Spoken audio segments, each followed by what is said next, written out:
Good day guys. So papunta ngayon tayo sa Top Up Philippines.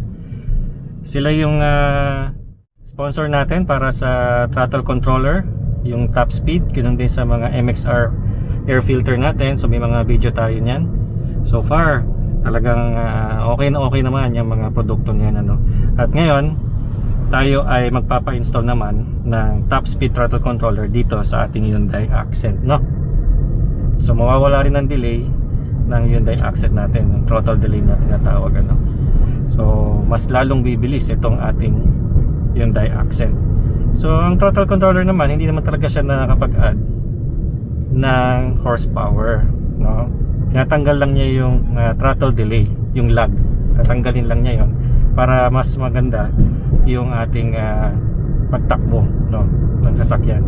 So ibig sabihin, kaya may advantage tayo para mag-overtake, may advantage ka. At ganoon din yung top speed, kasi meron ding anti-theft feature yan, no? Yan yung gustong gusto ko dyan sa top speed. Lagi kong ginagamit yan kapag nagpa-park ako sa mga places na hindi ko kabisado. Yan, nakakatulong din yon kapag bigay ng sense of security sa atin, ano? Yan. So see you later. Drive muna ako. Ito guys yung ating top speed na install dun sa ating Hyundai Accent. So naka-throttle controller na rin ang ating Hyundai Accent.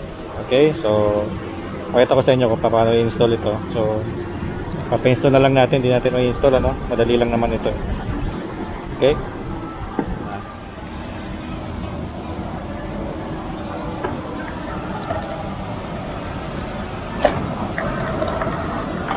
tingin nga sir yung ano. Bale, ito yung controller natin. Then ito yung pinaka-chip natin. Ito yung kinakabit natin sa gas pedal. Okay. Pang Hyundai Accent CRDI yan sir. Opo. Bali, 2 type siya. Isang gasoline, isang diesel. Magkaiba pa? Oo, magkaiba sila sir. So magkaiba yung throttle niya sa gasoline tsaka sa diesel, magkaiba. Magkaiba to The same socket siya sir. Pero ang ano nila, yung future nung ano sa chip, magkaiba sila. Sa diesel tsaka sa gasoline. Parang ito na yung bago ngayon, yung sa Montero ko hindi ganito eh. Bali yung baka siguro yung una nyo is ano, version 1. Parang B2 rin. B2. Oh. Hindi, ganito pa rin yun sir. Ganyan din ba yun? Hindi ko lang pansin siguro, no? So plug and play to guys, no? Katulad ng pag-install natin sa Montero. Tama sir? Opo. Plug and play lang. Ito yung mga features niya guys, no? So may AI mode, controller lock, anti-car jack, yun yung pinaka gusto ko. Tapos may total position graph din siya, makikita nyo sa application sa cellphone ninyo. So naipaliwanag ko na yan dun sa previous video ko. Meron din tayong Fortuner install na ito, tsaka Montero install ng throttle controller na top speed. So lalagay ko yun sa ating description, ganun din sa ating cards, ano? So ito ang maganda dito sa top speed, meron siyang 2-year warranty guys, no? 2-year warranty, kaya sulit na sulit yung investment nyo dito, no? Hindi katulad pag bibili kayo online, hindi nyo alam kung kasya talaga sa throttle pedal ninyo. Baka mali pa yung mabili ninyo, tapos wala pang warranty. Ito may warranty to 2 years, no? Okay.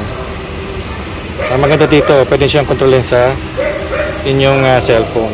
So kung gusto niyo na magpakabit ng top speed to throttle controller ng Hyundai Accent ninyo o namang sasakyan, pwede nyo kontakin ng Top Up Philippines. So naka-flash sa screen ninyo kung saan nyo sila mako-contact, sa FB, ano, sa Facebook. Okay, so tested ko na to guys, no, itong throttle controller na to, top speed. Ito ang pinaka para sa akin the best na throttle controller. Ang maganda rito sir, di ba mayroon tong anti-theft, no? Yes sir. Yan yung anti-theft nya. Okay na sir? So naka-connect na po siya. Ito, naka-normal mode. Naka-normal mode. Normal mode, anti-lag. Anti-lag. So yung anti-lag natin, lahat nung ano natin mode is 0 to 9. Then yung pinaka-maximum and responsive natin is 9. Okay. So ngayon, depende na sa inyo yun kung saan kayo compatible. Okay. Ba, 1, 2, 3, ganun. Okay. Pag tungtong kasi ng mga 7, masyado na siyang responsive or aggressive na siya. Okay. Lalong-lalo na kung naka-9 ka. Konting tapak mo lang, response ka agad yung binibigay niya. So, si anti-lag, then sports mode, 1 to 3, ganun. Okay. Pag tungtong kasi ng mga 7, masyado na siyang aggressive na siya. Lalong-lalo na kung naka-9 ka. Konting tapak mo lang, response ka agad yung binibigay niya. So, si anti-lag, then sports mode, Usually sa ibang sasakyan, sir, may mga sasakyan kasi na walang sports mode. Okay. Ngayon, pagka wala 'yon, tas nagkabit kayo na itong top speed, bali magkakaroon na kayo ng sporty type. Nyo naman yun sa engine, yung nung engine. Okay. Then si top speed, ito yung pinaka maximum. So meron din itong pang yung pang save ng fuel, no, sir? Opo.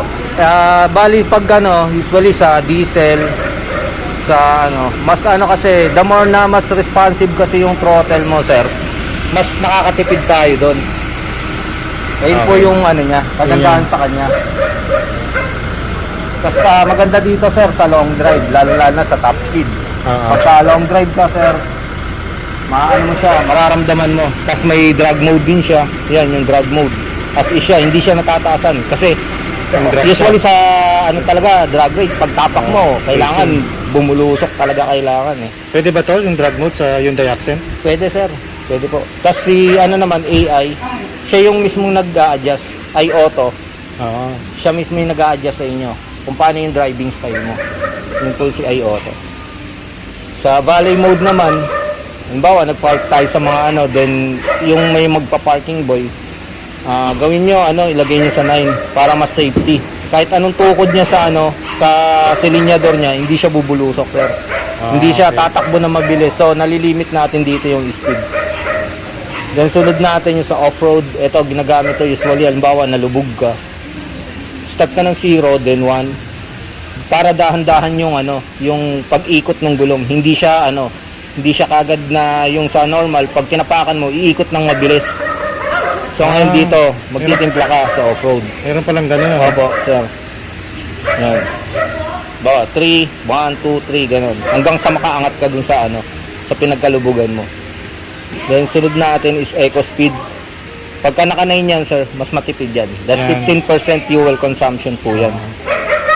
Then sunod, student. Halimbawa nagturo ka naman may tinuruan ka mag-drive. So ngayon, syempre, pagka nagturo kang mag-drive, yung tinuturuan mo, matigas yung tapak agad sa gasolina o sa silinyador. So ngayon, gawin mo, inayin mo siya para malilimit mo. Kahit tukuran nyo yun, hindi bubulusok basta-basta yung sasakyan natin. So nalilimit natin dito yung speed. Ang pinaka-maximum na takbo nito is 30 km/h. Kahit nakatukoy siya dun sa gas pedal natin, sir. Yan ang kagandahan sa kanya. Pero kung gusto mo namang medyo bumilis-bilis siya, gagawin mo naman sa kanya, ibaba mo. Para na-adapt nung tinuturuan mo yung yung sa pedal niya, sir. Yun po yung tutorial yan. Opo. Then normal, yan po. Yan yung normal. Okay. So, try natin i-connect sa Sa phone. ko, Okay, so okay. Ako ngayon dito sa top speed kasi So, diba sabi nyo, meron na kayong kasi sa apps. Montero, no? Opo. So ngayon, install nyo guys yung top speed V2. V2 rin, sir, no? yes, sir. Allow. Allow nyo lang. Tapos balik. Sige, balik nyo lang, sir. Connection fail, sir. Yan, connection fail. So ngayon, pindutin mo lang siya. Kasi, kaya nag-connection fail, meron ka ng isang vehicle na naka-attach sa kanya. Okay. So ngayon, pagka ganyan, punta ka lang sa device. Diba? Then, ito yung barcode nung una mong sasakyan na kinonect. So ngayon, scan lang uli natin ng panibago. Tapos, using wide design. Yan. Then, scan na natin siya, sir.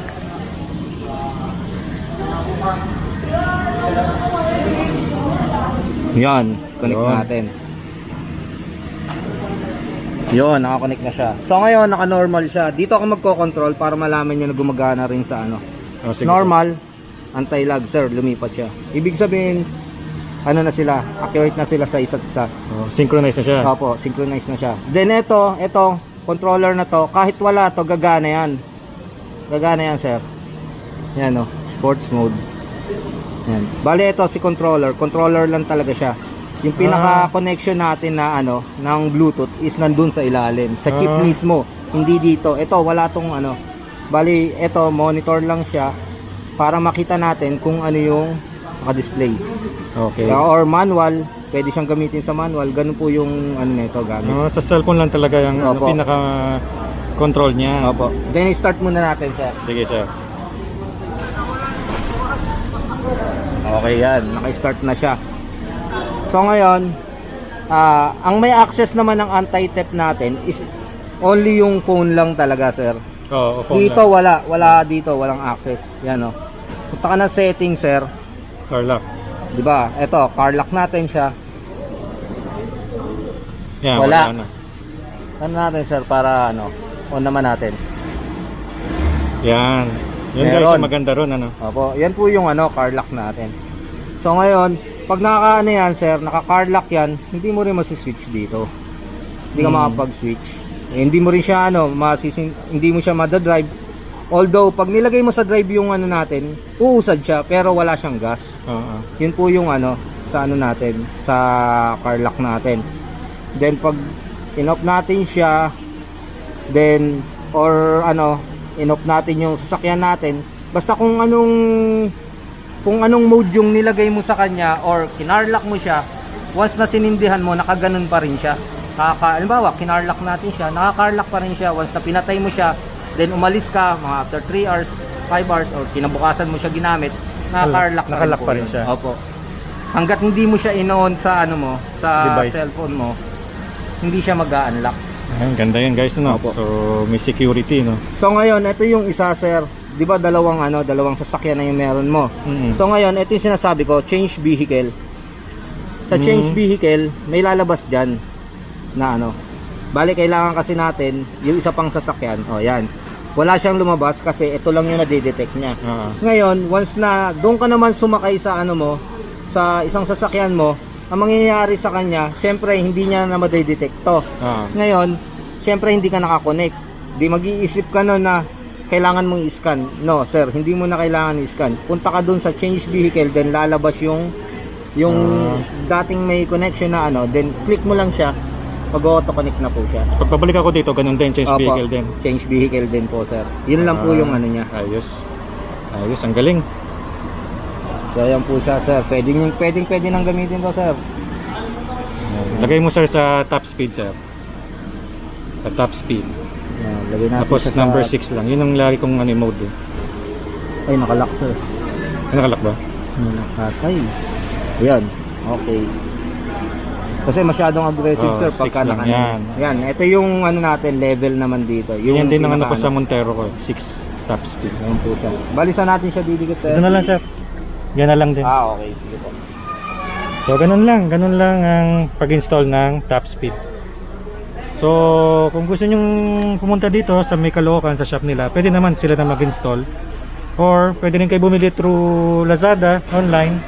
Meron din silang shop sa Lazada at sa Shopee. So alam ko pwede rin silang mag-ship through Lalamove. So kontakin nyo lang sila, tapos di-deliver yung item sa inyong bahay kasama ng installer nila para sila pa rin ang mag-install. Okay? So, yun. Ganun ang ganito kaganda. Ganito rin kaganda yung product nila, ganito rin kaganda yung service nila, guys, no. Okay? Alright, so tapos na tayong mag-install ng throttle controller.